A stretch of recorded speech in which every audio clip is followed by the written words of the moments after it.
My name is Brandy Cruther, and I'm the communication strategist at Madison Park Technical Vocational High School. In February is CTE month, and we're excited to celebrate all the career technical education that is taking place at Madison Park Technical Vocational High School. And today, my special guest is the Carpentry vocational program at Madison Park Technical Vocational High School. We have an exciting lineup for you.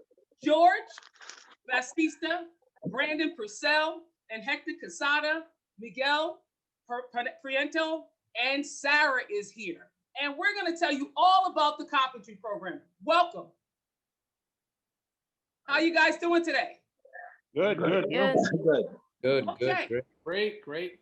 Well, let's talk carpentry, because today during COVID, so many people wanted to get their houses done over, and you guys were actually in demand.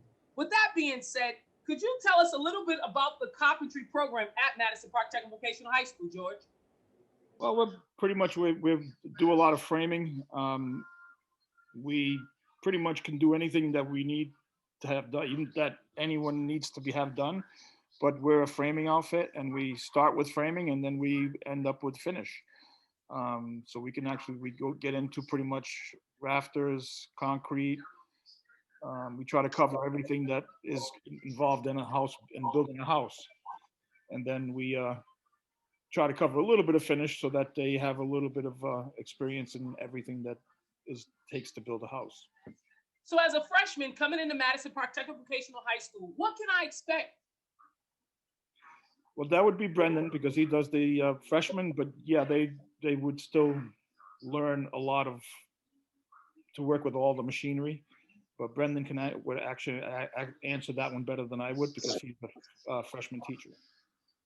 Brandon, tell us a little bit more. Right out of the gate, from walking into Madison Park Carpentry Department, you'll be working on the tools. You'll be hands-on in our shop, and your day one is using the miter saw, using the table saws, using the drills. We put together footstools. We do a lot of project-based work.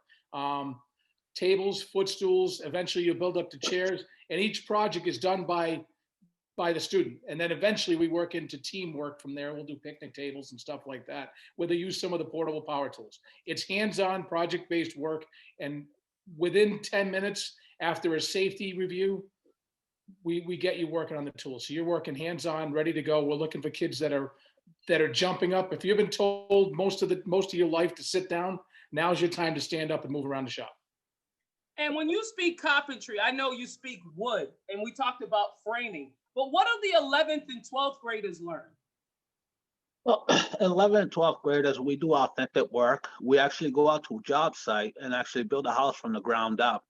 And it takes good experience for the students to learn, because they could see every aspect of what it is to build a house, from what they learn from the freshman year all the way to the sophomore year to the junior senior year.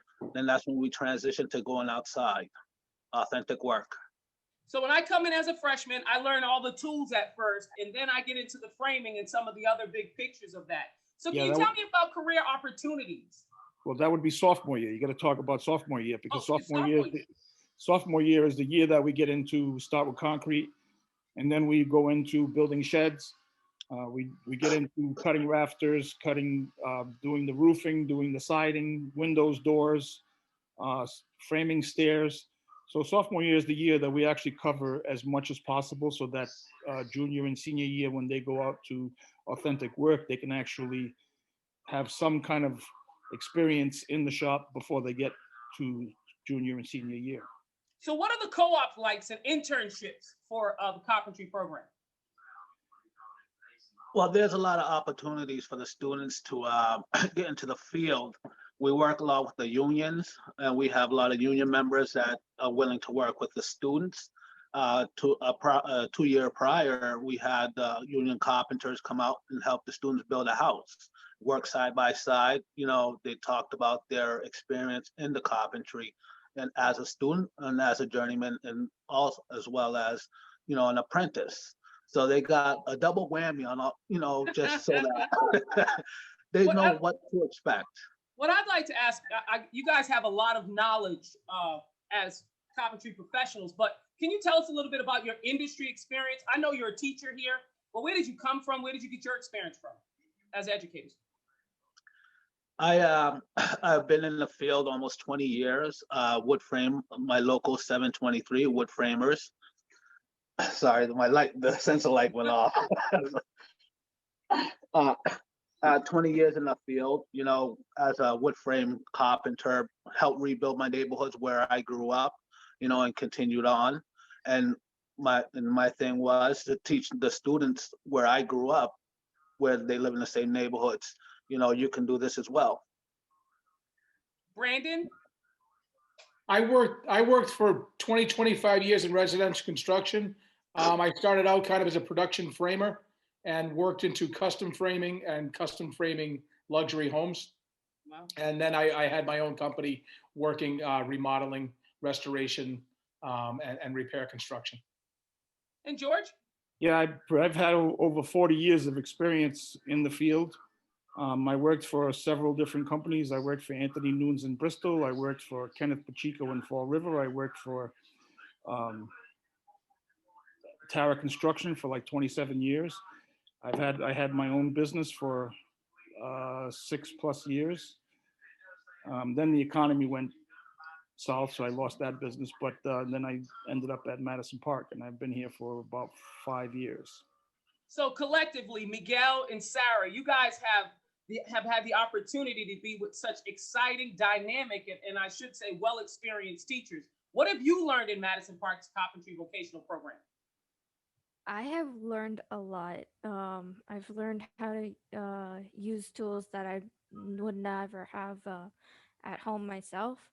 And it's been like a new experience that I've been able to do hands-on stuff. And I like a person who learns better doing it myself than um, just reading a book about it or whatever. Um, so it really was helpful that I could do things hands on and being outside too. It gets really boring just sitting at the same desk every day. So Okay. That's good to hear, Miguel. What about you? Well, I have learned a lot. Tools that I've never heard of, techniques that I've never seen. So, and having 3 different perspectives, just giving their insight and their view on the project or what we're working on is really, really great. A really great experience. I've learned so many things from each and one of them, which I could use in the future and for myself. Wow. And you talk about the future, so you'll be able to build your own home. One thing I didn't ask is what grade are both of you in? What grade are you in at Madison, Miguel? Oh, I'm senior. I'm currently right now in Madison senior. Park. So you're both seniors ready to go out. And how is that when we have seniors and they're ready to go out? What opportunities should they be looking for after graduating from Madison Park's carpentry program?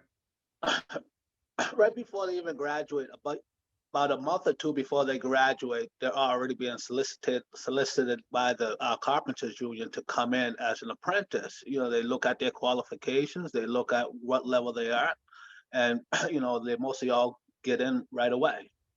You know, a little different process, but they get in. So that motto that Madison Park has, that your career starts here, starts immediately, really is so. 100%. Excellent. I want to ask this question because Sarah's here. We're talking about women in trades. You guys, it's really big right now with civic infrastructure. Could you tell us a little bit more about women being in trades, especially young girls? The women are more valuable than the men. they're valuable.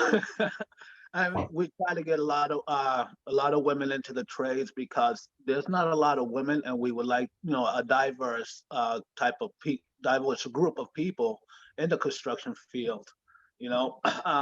But women are mostly sought after for these types of jobs.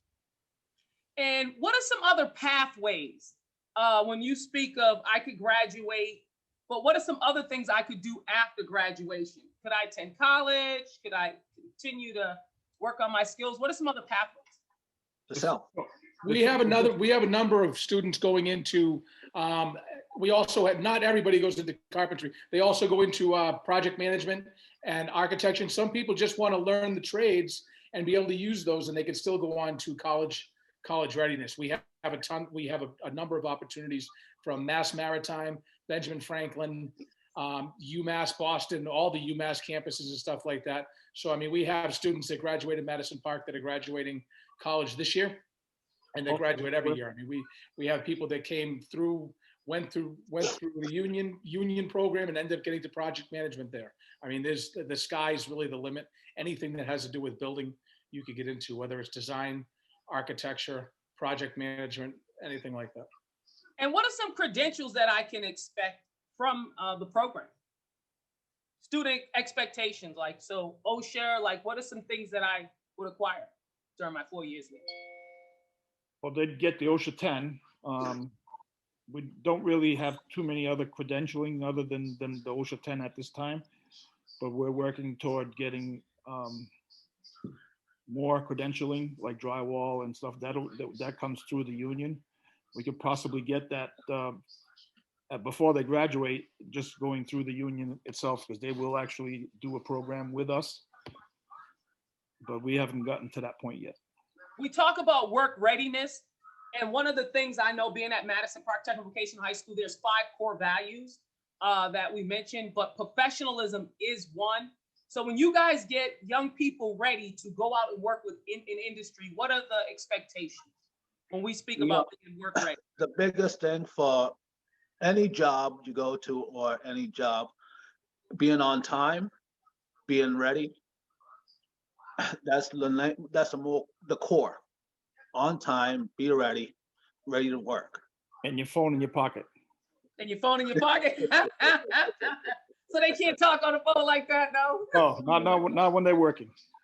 Well, that sounds exciting. Well, I want to thank you for being a part of today's CTE month, February, and celebrating the 20 vocational programs at Madison Park Technical Vocational High School. So thanks again for being a part of this exciting month. And we look forward to interviewing you guys again. Thank you. You. You're You're welcome. Thank you.